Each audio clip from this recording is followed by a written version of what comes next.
PPDNers. Ilmu dan pendidikan yang saya miliki selalu ingin saya berikan kepada mahasiswa untuk dapat nantinya menjadi perawat yang profesional di tengah era globalisasi modern saat ini. Melalui Tridharma perguruan tinggi riset yang saya lakukan, tentunya saya mengacu pada tuntutan transformasi kesehatan, terutama kegiatan promotif dan preventif. Dalam kegiatan pengajaran untuk menghasilkan mahasiswa yang profesional dalam bidang keperawatan, tentunya mahasiswa dituntut untuk mampu melakukan asuhan keperawatan secara komprehensif dan kolaboratif, baik sehat maupun sakit. Saya selalu berusaha melaksanakan Tridharma perguruan tinggi sesuai dengan mission dan latar belakang pendidikan dan pengajaran yang saya ambil.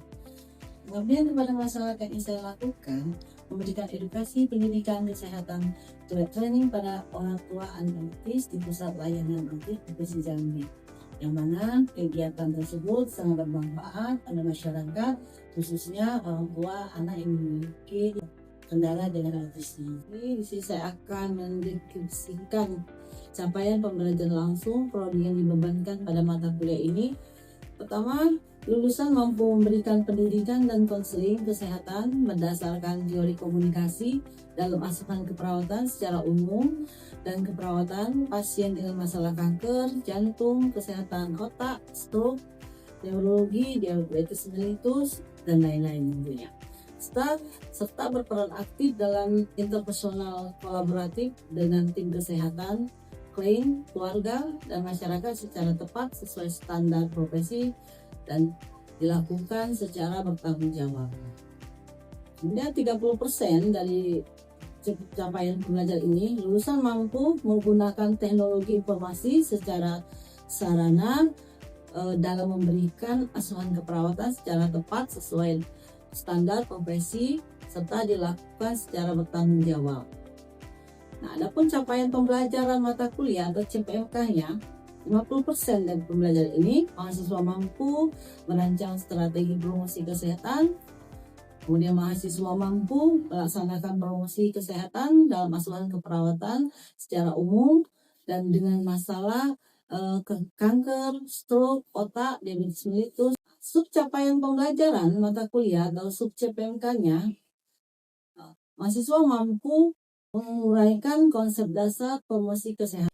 Mahasiswa mampu merancang strategi pendekatan promosi kesehatan. Kemudian mahasiswa mampu memvalidasikan hasil monitoring dan evaluasi promosi kesehatan. Kemudian mahasiswa mampu merencanakan upaya promosi kesehatan terhadap individu, keluarga, dan kelompok. Kemudian mahasiswa mampu menciptakan media penyuluhan kesehatan yang sesuai dengan kebutuhan. Sini juga mahasiswa mampu menguraikan konsep perilaku hidup bersih dan sehat PHBS. Kemudian mahasiswa mampu melakukan praktek promosi kesehatan dalam asuhan keperawatan secara umum dengan masalah kanker, stroke, otak, diabetes mellitus. Nah, kemudian pemetaan CPL terhadap sub CPMK sendiri dalam presentasinya, sub CPMK 50%, kemudian CPL-nya itu ada pertama 15%, kemudian CPL-nya 5%. Di situ CPMK 1.2-nya itu 10%, kemudian CPMK 2.1 10%, CPMK 2.2 10%. Adapun sub CPMK 2.3 ada CPL-nya itu ada 15%, sub CPMK 2.4 itu 35%, kemudian CPMK 2.5, sehingga total yang didapatkan CPL-nya 80%, CPL 20%, sehingga di total ada 100%.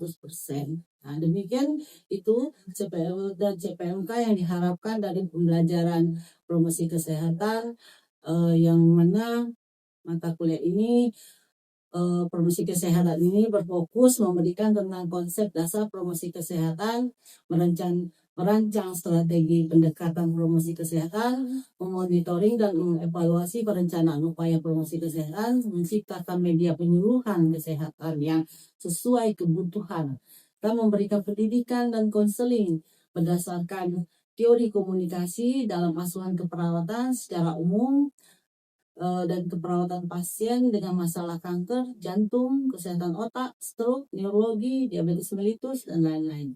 Serta mahasiswa diharapkan berperan aktif dalam interprofesional kolaborasi dengan tim kesehatan pada klaim warga dan masyarakat. Demikian mungkin uraian yang dapat saya sampaikan.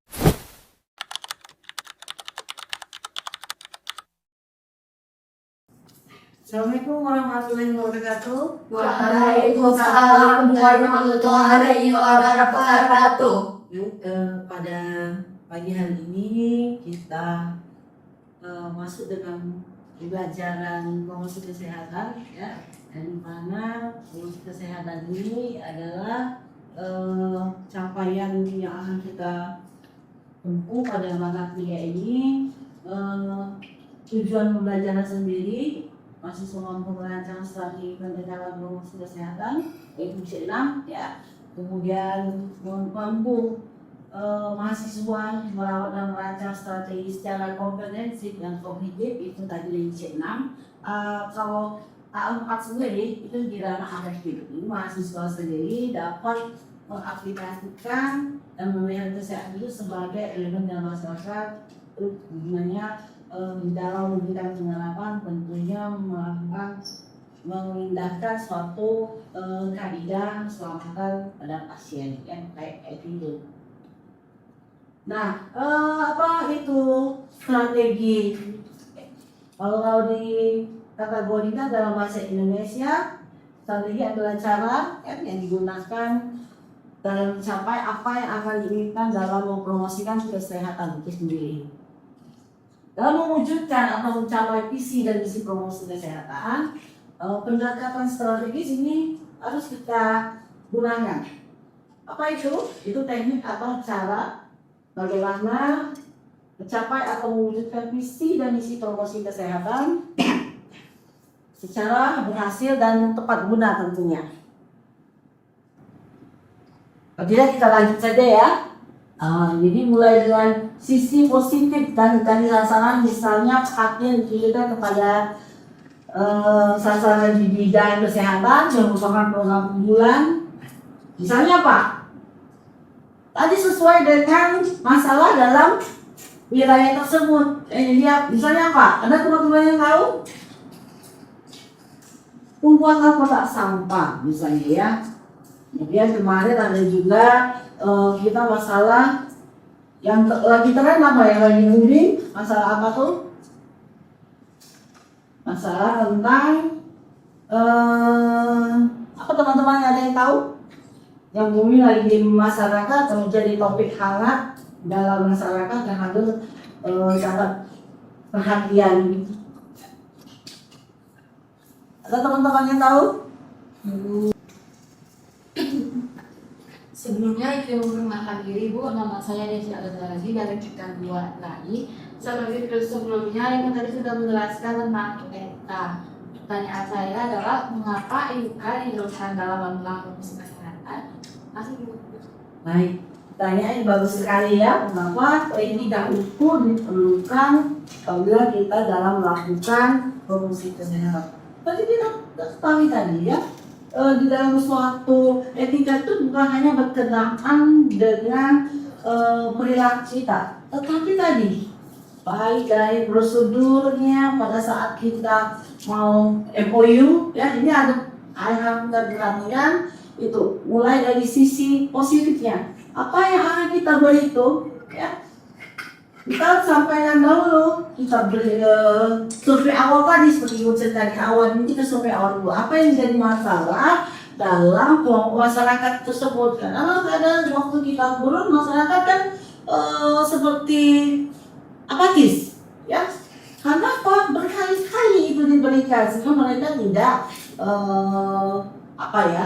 tertarik. Kemudian mau kompromi, jadi jangan memasangkan satu kehendak, jadi sama-sama menguntungkan, ya. Kemudian apa? Pusatkan pada pesan pokok. Apa yang akan kita sampaikan? Misal pada TBC, ya, atau dengan masalah yang terjadi di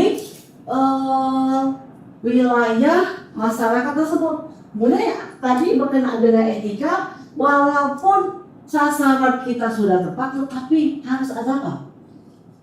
Harus tidak boleh main-main, harus pakai clue. Ya, jadi yang seperti ini ya, seperti bapak si Anu yang makalah televisi, ini yang benar tadi etika. Ya, jadi kita tidak boleh memblok up, membuka apa tadi aib dalam kelompok masyarakat ini. Kita tidak ketentuan di sini bukan berarti kita membuka informasi yang menjadi identitas dari wanita ya.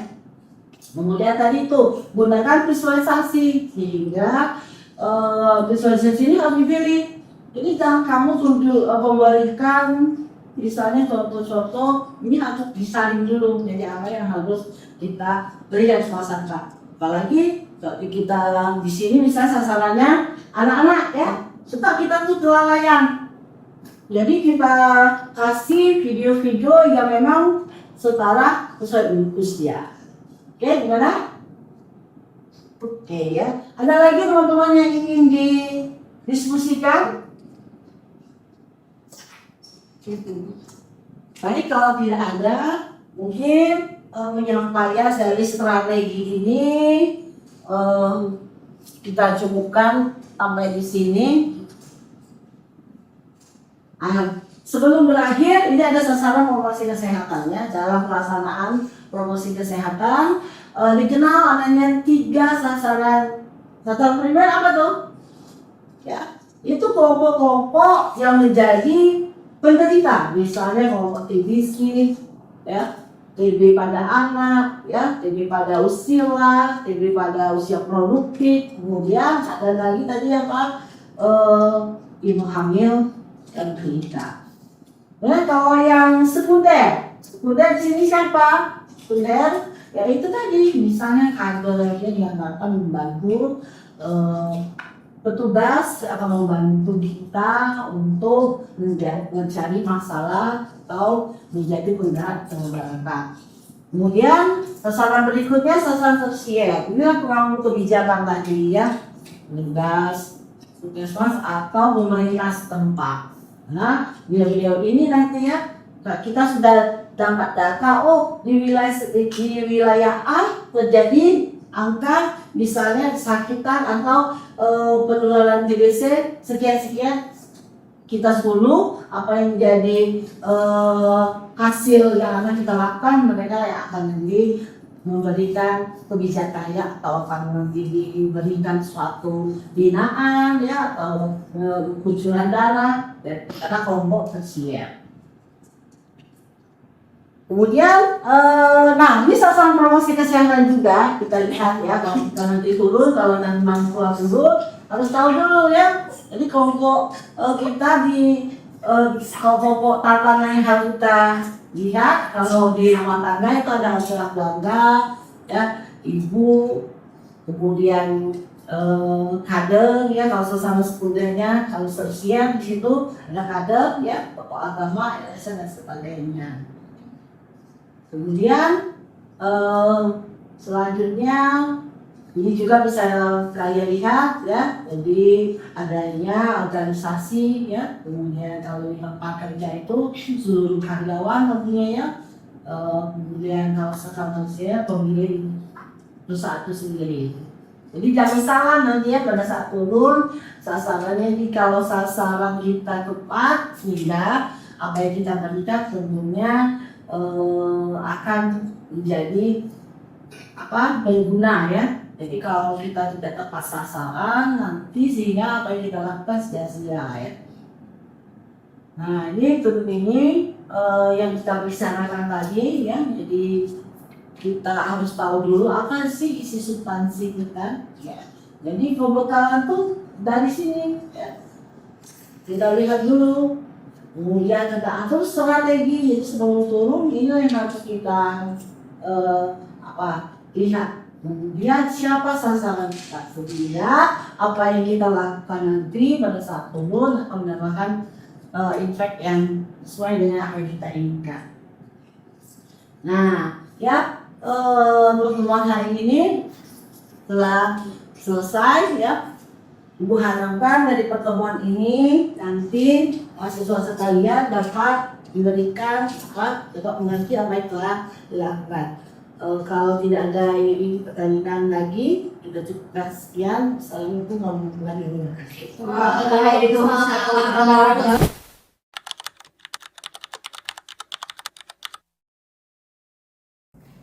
Assalamualaikum warahmatullahi wabarakatuh. Waalaikumsalam warahmatullahi wabarakatuh. Seperti janji kita di minggu yang lalu bahwa pada saat ini kita masuk ke dalam konsep media. Nah, media pengertian dan pengertian media sendiri ya dalam promosi kesehatan ini bisa dilihat yaitu semua sarana atau upaya untuk menampilkan pesan ya, informasi yang ingin disampaikan ya, media itu harus digunakan tepat pada saat kondisi dan situasi yang tepat. Nah, nanti ada beberapa media seperti nanti ini yang kita tampilkan, ada teman-teman ya nanti akan menampilkan beberapa media juga menggunakan bagaimana cara menggunakan media itu sendiri. Apakah teman-teman sudah siap?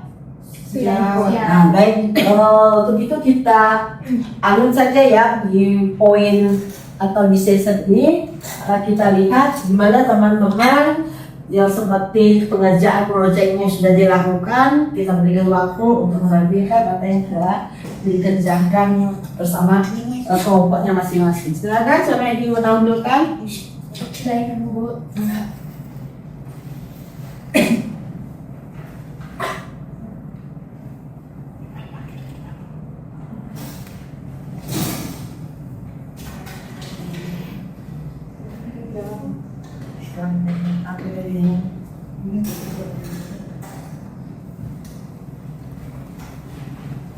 Baik, Assalamualaikum warahmatullahi wabarakatuh. Waalaikumsalam warahmatullahi wabarakatuh. Sebelumnya terima kasih Bu yang telah mempersilahkan kami untuk mempresentasikan mengenai media-media yang dapat digunakan dalam melakukan promosi kesehatan. Nah, sebelumnya perkenalkan, nama saya Imelda Nurdani Putri dan teman saya Dika Rupiani. dan saya Naya Yuliani.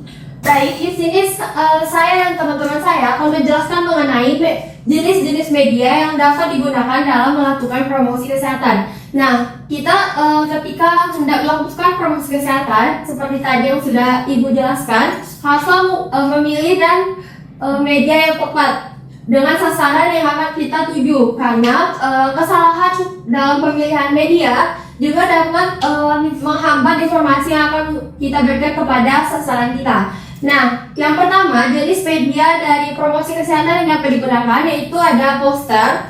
Poster ini merupakan contoh dari media dalam promosi kesehatan yaitu media cetak. Nah, poster adalah selembaran yang berisi gambar yang berwarna serta menarik, kemudian berisi tulisan yang singkat. Nah, di dalam poster itu berisi edukasi yang akan kita berikan kepada sasaran yang akan kita lakukan edukasi. Nah, poster ini memiliki kelebihan yaitu biayanya itu lebih relatif murah, kemudian kita juga mudah dalam pembuatannya, kemudian juga poster dapat menarik fokus dan perhatian dari sasaran yang akan kita lakukan promosi kesehatan. Karena kebanyakan dari sasaran atau peserta yang akan kita lakukan promosi kesehatan itu lebih cenderung untuk lebih fokus dan menarik perhatian saat kita menggunakan medianya itu berupa gambar atau visual dibandingkan dengan membaca kata-kata atau informasi yang panjang. Karena kalau membaca kata-kata atau sekadar informasi yang panjang tanpa adanya gambar atau buktinya, itu informasi yang kita sampaikan dapat tidak diterima dengan baik karena kurang adanya bukti dalam media yang kita sampaikan. Nah, poster ini cocok kita gunakan untuk sasarannya yaitu anak-anak sekolah atau anak sekolah dasar. Mengapa demikian? Karena anak-anak itu cenderung lebih fokus saat melihat gambar dan mudah mengingat informasi yang kita berikan saat melihat gambar dibandingkan dengan kita hanya sekadar bercerita atau menjelaskan informasi yang terlalu panjang. Nah, lanjut ke media yang kedua, yaitu ada banner. Sama dengan poster, banner juga merupakan media dari promosi kesehatan, yaitu media cetak. Namun tadi poster itu hanya berupa lembaran yang kecil yang bisa ditempel di dinding. Nah, banner yaitu media cetak yang berukuran besar dan terpasang tegak. Nah, banner ini tentunya jangkauannya lebih luas karena bentuknya itu yang lebih besar dan dapat dilihat dari jarak yang jauh. Serta di dalam banner juga gambar yang disajikan atau desain yang diberikan juga lebih jelas dibandingkan dari poster yang hanya dalam bentuk gambar atau tulisan yang kecil. Nah, ketika kita melihat banner, bisa kita letakkan di dalam ruangan atau di luar ruangan sehingga informasi yang tersampaikan dari banner tersebut dapat dilihat oleh banyak orang dan edukasi yang kita berikan dapat berulang kali dibaca oleh orang yang melihat banner tersebut. Jadi media ini sangat cocok untuk dibandingkan ketika kita melakukan seminar atau penyuluhan kesehatan karena informasinya dapat dibaca berulang dan bentuknya juga besar mendukung untuk orang menarik melihat apa yang ada di dalam banner tersebut. Lanjut ke media yang ketiga. Yang ketiga sama juga masih media cetak dari promosi kesehatan. Yang ketiga ada media flip chart. Nah, flip chart tadi itu hampir sama dengan banner. Itu bentuknya lebih besar dan juga terlihat jelas. Namun bedanya di sini flip chart yaitu berupa lembaran timbal balik. Nah, ketika kita melakukan promosi kesehatan kepada sasaran kita atau peserta, kita dapat membalik lembarnya satu persatu seperti ini. Sehingga ketika kita menyampaikan informasi itu bisa lebih sistematis dan juga lebih terurut.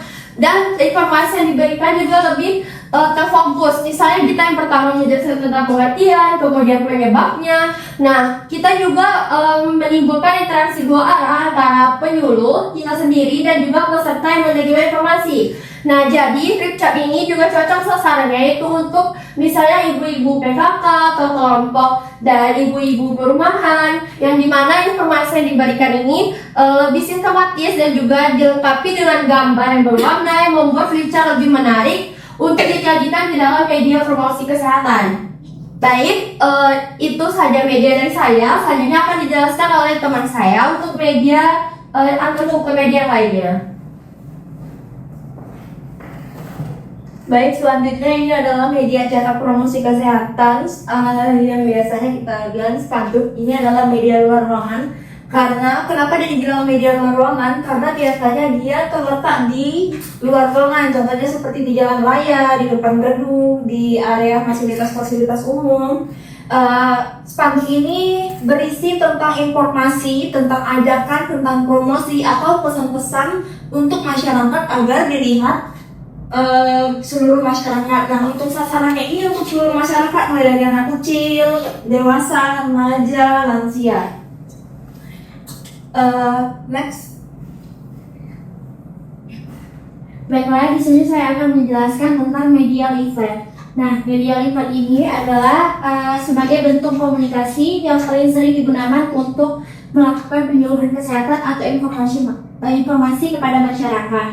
Nah, kita anggap saja leaflet ini sebagai brosur pintar yang akan dibagikan kepada masyarakat.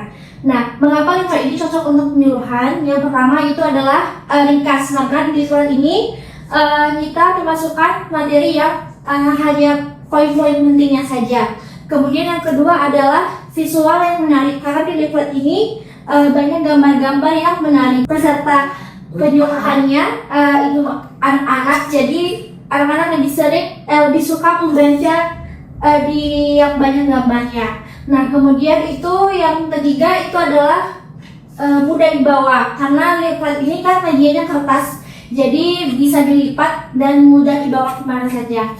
Nah, manfaat leaflet bagi masyarakat yang pertama itu adalah sebagai media pengingat. Misalnya setelah penyuluhan masyarakat bisa lupa untuk materi, jadi masyarakat bisa membaca ulang kembali di rumah, kemudian bisa mempelajari bersama keluarga. Nah, kalau misalnya mengikuti penyuluhan itu adalah salah satu dari keluarga, jadi keluarga bisa menjelaskan ke anggota keluarga yang lain. Nah, kemudian yang ketiga itu adalah bisa menjadi meningkatkan pengetahuan. Nah, jadi kalau misalnya leaflet ini tadi yang seperti saya bilang udah dibawa kemana saja. Jadi kalau misalnya lagi senggang itu bisa dibaca kembali oleh keluarga. Nah, leaflet ini tidak hanya menggantikan petugas penyuluhan, tetapi ia bisa menjanjikan untuk masyarakat bisa lebih memahami dari materi yang akan kita sampaikan. Baik, sekian dari saya, terima kasih. Baik teman-teman, itu tadi penjelasan dari saya dan teman-teman saya. Apakah dari teman-teman ada yang ditanyakan atau merasa cukup? Baik, saya dan teman-teman saya ucapkan terima kasih atas perhatiannya. Terima kasih Ibu. Kami akhiri dahulu. Assalamualaikum warahmatullahi wabarakatuh. Oke, silakan dulu ya. Terima kasih teman-teman yang telah memberikan tadi berikut beberapa contoh media yang akan digunakan di lapangan sesuai dengan kebutuhan apa yang akan disampaikan. Karena kenapa? Media ini berguna di lapangan tadi ya, di masyarakat yang kita jumpai itu dari kalangan ataupun lapisan tertentu juga. Jadi ada di kelompok-kelompok umur, ada di kelompok-kelompok berbagai gender ya. Jadi sehingga beberapa media tidak cukup hanya satu media tapi beberapa media sebelum turun itu harus kita pisahkan. Nah, jadi saya cukup bangga dengan teman-teman sekalian ya, dari bagian materi dari minggu kemarin sampai saat ini materi tentang media telah dipahami. Apakah ada pertanyaan selanjutnya sebelum kita akhiri ya? Untuk selanjutnya mungkin hari ini untuk materi media kita sudah akhiri ya, sudah teman-teman sudah mengerti, teman juga sudah menyampaikan penugasan yang kita berikan. Untuk itu hari ini cukup sekian. Saya ucapkan assalamualaikum warahmatullahi wabarakatuh. Waalaikumsalam warahmatullahi wabarakatuh.